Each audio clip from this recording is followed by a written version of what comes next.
pas que je suis un bon réalisateur, je dis j'ai fait un beau film, c'est beau. Certain, c'est que ce film m'a vraiment transformé. Combien de cinéma est important pour nous? Est-ce que les gens ont envie qu'on leur parle de la vie? Les cinéastes ont besoin qu'on s'intéresse à eux, vous le savez. What the fake? Bla bla bla. Tu crois que Twitter c'est le nom d'un film d'action, qu'on se fait toujours des petits beurres à chaque récréation? Moi tu vois je sors qu'avec des mauvais garçons, et pendant que toi tu dors, nous c'est musique et à fond.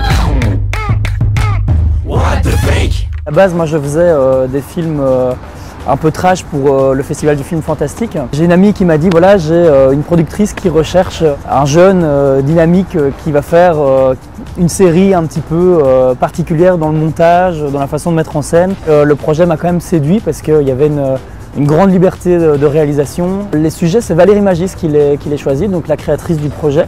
Chaque semaine, en se suivant, on a eu des micro-trottoirs. Est-ce qu'ils te suivent sur Instagram? Est-ce qu'ils sont potes avec toi? J'ai pas envie qu'ils aillent regarder mes messages ou des trucs comme ça. Ils checkent pas tes mails non plus? Non, même pas. Non. Absolument pas, ils savent même pas que je suis sur Facebook. Non. Ils peuvent avoir le code Facebook et tout, faut pas exagérer. Non. Une vie privée quoi. Parce que je trouve que ça se fait pas qu'on va fouiller dans ta vie privée, surtout sans nos autorisations. Mais moi je suis obligée d'avoir mes parents en ami pour être sur Facebook. Et tu trouves ça normal? Bah je pense que oui, parce qu'il y a un moment où ça devient dangereux. Enfin moi ça me rassure. Et en parallèle, on a les 4 acteurs de fiction qui mettent un petit peu en scène les thèmes qu'on aborde en fait. C'est une sorte de bande de copains, on est 4. Je joue mon propre rôle. Je suis un garçon assez qui aime bien délirer, qui aime bien rigoler.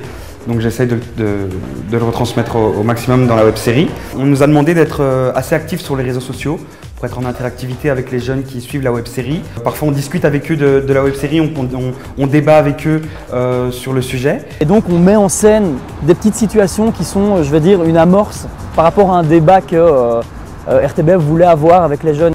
Sérieusement, il m'a demandé de nettoyer mon Facebook. T'as laissé traîner tes culottes sur ton mur.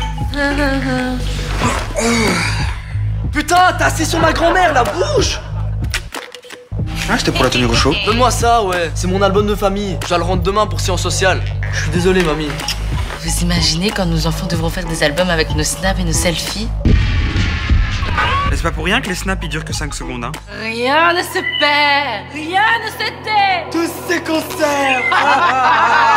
Donc on vient vraiment à la rencontre et on les interpelle en fait. Donc justement, Detch, la présentatrice, a cette faculté d'interpeller, d'être un peu impertinente quand même. J'essaie de susciter un maximum de réactions de leur part. Il y a l'outil qu'on appelle le micro-trottoir en fait.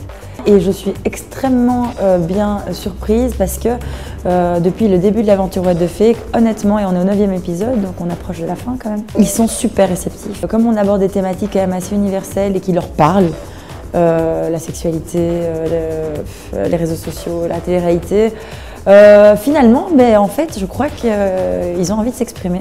Il n'y a pas vraiment de filtre, c'est ça que moi je trouvais très intéressant aussi dans le projet, c'est que chacun peut s'exprimer comme il veut.